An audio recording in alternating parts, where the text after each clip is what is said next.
Hi, Fairmont friends and family. All right, it's time for our weekly music lesson. Hello, boys and girls. Thanks for singing back to me. Now, today we're going to do something a little bit different, and I have a special guest. She's not here. She's at her house, but you're going to get to see her just a little bit later in this video, and hopefully between now and the end of school, you'll get to see lots of us together. Can you guess who it is? You'll just have to wait and see. All right, so today, as you can see, I have this beautiful colored vase full of, not flowers, nope, which that would be nice, but they're not flowers, they're maracas.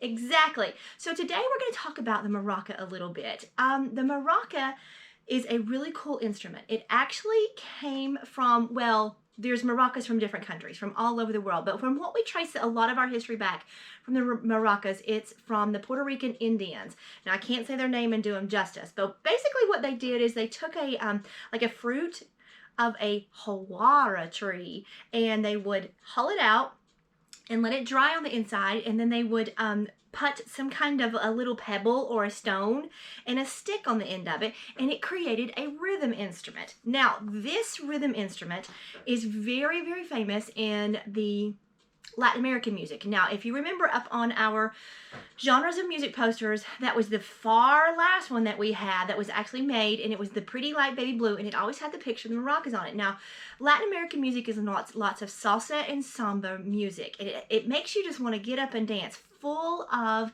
this kind of instrument. Now, let me just go ahead and show you one here, and I have a question for you. This is what I imagine that one of the jawara trees would have looked like, because they say that it was a roundy type of a fruit type thing. So if you can see, this could have been hanging from a tree of some sort. They let it dry and of course paint it. All the inside dries out, and they would paint it bright colors and fill it with a pebble of some sort, or speeds or rice or whatever they would have. Now, I like to collect maracas, and lots of my friends and family know that I like maracas to come from different places. So these actually came from St. Martin when I would visit on a cruise I went for. I have some that Miss Duty gave to me from one of her cruise trips that she went on. I have another pair that I don't know where those come from. But anyway, let's talk about these really quickly. A maraca belongs to a very special family of instruments.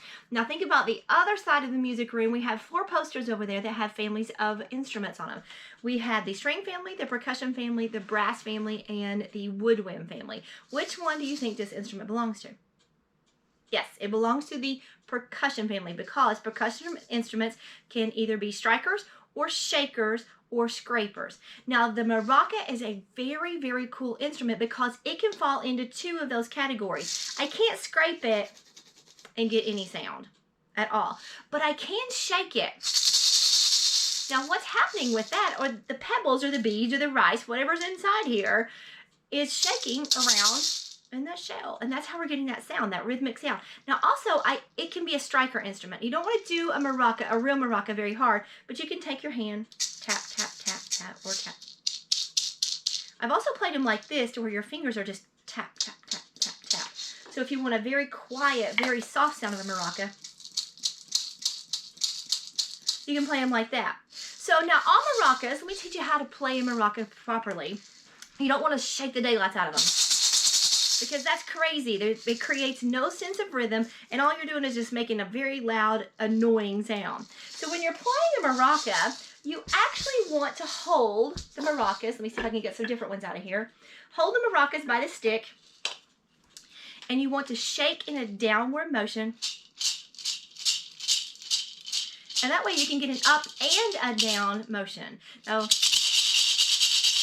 that works too, but it hurts your ears. And again, you can tap like this. Or you can just take one maraca. Now, I want to show you, just quickly, show you some maracas here, are the baby ones. Aren't those pretty? And listen how quiet they sound. Such a beautiful sound, such a beautiful sound. And then I have this beautiful set. I'm not real sure where those came from either, I forgot. But these are pretty. Uh-oh, as well. Now, I think those have some type of rice in them, because they've created a different sound.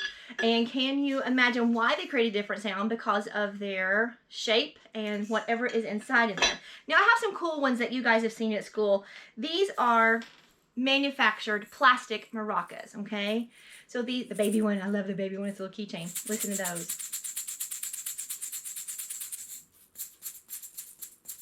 Now, also, I have here, which makes a great maraca, is an egg shaker. Now, maracas can be called shakers from all over the world, or egg shakers, whatever you want to call them.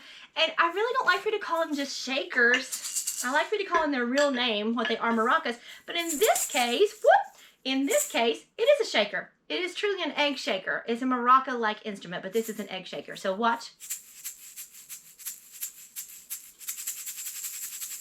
So you can get a nice rhythm with that particular egg shaker. Now keep this in mind, because my friend who is waiting for us, she is going to, I'm not going to tell you, it's a very special surprise. And I'll see you back in a little while. Bye, friends.